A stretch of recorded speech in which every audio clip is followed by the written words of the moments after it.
become a beautiful, positive, lovely force in this world.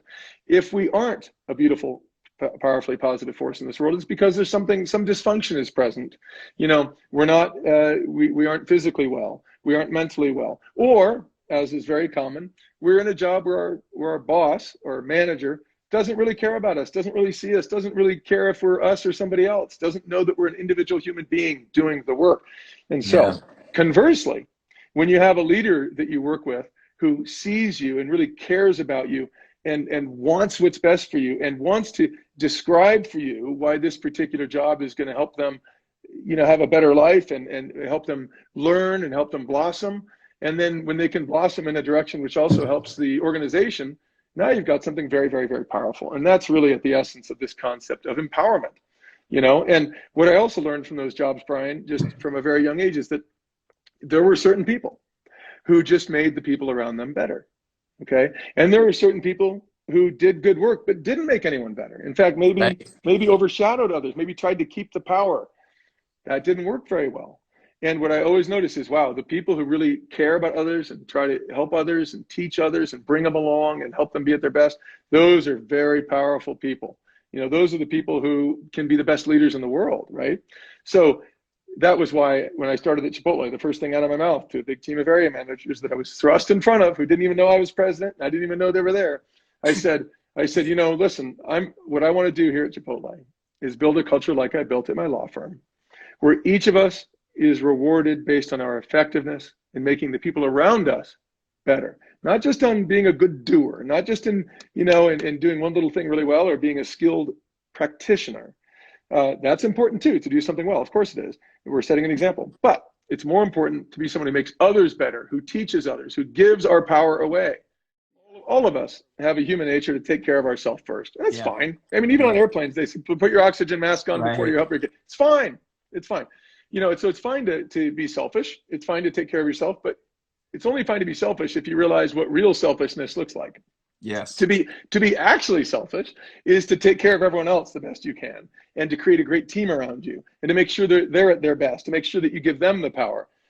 That's what I would call sort of enlightened selfishness, because if you do that really well, guess what? You look like a superstar because your team's great. I somewhat laugh internally because that would always drive me crazy, because when I see a leader go into a hospital and say, oh, there's client satisfaction score is not right, I'm going to fix it, or I'm going to talk to him. It's like they already know it's not right. The reason it's not done is they're not making a choice to not do it. It's how are you helping develop people? So any advice on like what you saw, either best leaders or what you expected, and how people would create that empowering culture to really teach, train, and have people learn those types of skills? Yeah, I think it's just a matter of when you go into, let's say one of your hospitals, all eyes are on you. Okay. So when I went into a Chipotle restaurant, eyes were on me, right? Because I was this, CEO guy. And so people were looking at me, and they were looking at what I looked at. Okay. Yeah. What you look at, I mean, Brian, in your case, you're the CEO of this 17,000 member organization, I think. I mean, when you walk somewhere, you're the CEO, and people are going to watch what you care about. Okay. So if the first thing you do every time when you go into a veterinary hospital is you look at, let's say you go just make sure all the scales are working. Like, let's say you're a real tech junkie, and you're like, I want to make sure the scales are exact to the ounce. It's important, and you go focus on the scales all the time. I mean, people are going to be like, hey, the guy cares about scales. Right. If you go in there and you look only at, how clean it is, people go, oh, he cares about cleanliness. So this is what managers almost always do. They have a bias. They care about cleanliness, or they care about the food, or they care about the scales or the equipment, and they have a thing they care about. I'll tell you, if you want to be a great leader, the thing you care about has to be people first, second, third. People. When you walk in there, you've got to see, hey, how do the people look? And I don't mean are they dressed properly and look presentable? Yes, that's important. But what I mean is, do they look lit up? Are they enthusiastic? Are they excited? Are they wanting to do great work? Do they have a vision that for themselves and for the company that's the same? Like, hey, I want to build a great team of empowered people who feel great, who love each other, who care about each other, who make each other better. And by doing that, we'll take care of pets. We'll make the world a better place for pets. I love it. I mean, if you do that, you go into a restaurant, or you go into a hospital, or wherever you work, People are going to go, where's that boss's eyes and energy and attention going? And I'll tell you what, right now, it better be to people. It better be to the culture. You better I care love it. first and foremost about the culture, because if you don't, everyone's looking at you, and they know that even if you talk culture, oh, culture's important, while you're tinkering with the scale the whole time, they're like, people are smart. People are very, Yeah. very smart. Everyone is smart. Everyone's got a zillion neurons that are focused on what does he really care about? What he really cares about is equipment. Got to care about people first. If you don't, That's you're already awesome. blowing it. If you can't go in there and have a moment to actually be vulnerable and see your people and care about them, and look, if it's a disaster and it's a situation you're not proud of, okay, it's a situation you're not proud of. You have to ask yourself, what's going on? What's going on? What's the underlying problem? And again, it can only be three things. They either don't know what to do, which it almost never is. They aren't top performers, which is seldom the case. Right. It's because they're not empowered. Why aren't they empowered? It can only be two reasons. They either are not confident in their ability, and it's almost never that, or they're not encouraged by their circumstances. It's almost always that. Bingo. Why aren't they encouraged by their circumstances? Because somehow, some way, their leader or their chief of staff or someone who's in a position of power is not empowering them. He doesn't see them. He doesn't sit down with them. He or she doesn't care about them enough. Isn't imparting, like, here's what the vision is. Here's what we're trying to achieve together. Will you help me achieve that vision? I need your help. And won't it be excellent, because we're going to build a team of all top performers who are empowered, who care about each other, who love each other, and we're going to make sure that we all take care of, we're going to be like a family, but even more powerful, we're going to be a family by choice rather than by birth. We're going to be a family by choice. We're going to make each other better. We're going to feel inclusive. We're going to come here and feel more at home than we feel at home. That's how good it's going to be. Now, if you have a culture like that, guess what? You don't have to ask anyone to clean up the counter. Or if you do, you only have to say it once. Bill Gates isn't going to say, oh, the thing I'm happiest about, I'm so rich. And it just kind of warms me. No, but these things are this kind of outcome is a manifestation of doing something really, really with your heart and your soul and your passion.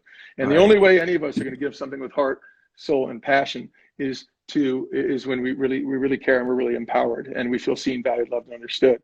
We all in this society, we don't value struggle. We got to get away from struggle. We want to make sure that every kid on the soccer team gets a trophy, and everyone thinks that, and we don't want them to feel bad or go through a hardship or have to work too hard to get to the top of the mountain or have to work too hard to get through school. Nonsense. Struggle is really important. Struggle helps us it enriches us. It gives us a sense for our own value, our own ability to overcome an obstacle, our own ability to get through hard times. I think people have a tendency to think that there are people who have made it who are happy, and then there are people who haven't made it who aren't happy. And it's just not true. Every day I have struggles. Every day I have insecurities. Every day I sometimes I feel like a loser sometimes. I feel like, oh God, I didn't do my best on that all the time. I am my worst enemy. I beat myself up incessantly. It's no fun, So I think that when you have someone, and going back to someone like Karina's story in the book, when you have a leader who seems to have they've got all their shit together, they never have a hard day. They've got, Brian's got no problems. Brian's got great marriage, great kids, great life. It's all easy. If they think that's true about you, Brian, that they think you got it all and it's easy and there's no struggle, it's very hard for them to relate to you. Right. It's very hard for them to connect to you, and therefore it's hard for you to connect to them, because connection is a two-way street. So, vulnerability is really important in order for us to be present and able to really communicate with someone. But it's also incredibly important because vulnerability is the space we create of loving acceptance, lack of judgment, a welcome place where somebody can feel safe to place themselves, right? So, and someone's going to feel a lot safer placing themselves in your care or in my care or in anyone's care if that person, first of all, shows that they're a real person, that they have hardship and struggle too, that they don't think that they're above anyone else, that they're better than anyone else. It's just this beautiful, loving sort of, it's almost like you've made this very loving, safe space. And when you demonstrate your own vulnerability and say, look, hey, life's hard for me too. Yeah, I've had a hard day. And sometimes it's even like, you feel like when you go into one of your hospitals, Brian, you might feel like you gotta be on, and you gotta show that you're smart today. Well, you do have to be on in the sense that you have to actually be present. Like you're not distracted by a fight you just had with your friend. Sure. And you have to bring your presence But once you bring your presence and someone says, how are you doing, Brian? You might say, you know, God, today I'm just off. I feel kind of dumb today, but I'm really glad to be here. You know, I'm just glad to be here with you guys. And I don't feel very smart today. I think I made a bad decision on something this morning. I got to fix that. And you know, and I said something dumb today earlier. I shouldn't have said to someone. I had to apologize. It's been a hard day, but how are you guys doing? I mean, if you just said what's really going on in your day, even if it wasn't all positive, in fact, especially if it wasn't all positive, Yeah, you know, sure. people are going to relate to someone better who's a real person. And guess Right. what? Real people have problems. Real people hurt. Real people have pain. Real people have confusion and frustration and anxiety. And real people, you know, feel like losers sometimes, you know. Mm-hmm. And if you got a person who never feels those feelings, I would tell you, you got a psychopath on your hands, or someone that isn't probably very valuable to hang out with, because there's Right. no, you know. So vulnerability, folks, I mean, it's everything, right? It's like vulnerability is our willingness to actually be present and available for ourselves and for the people around us.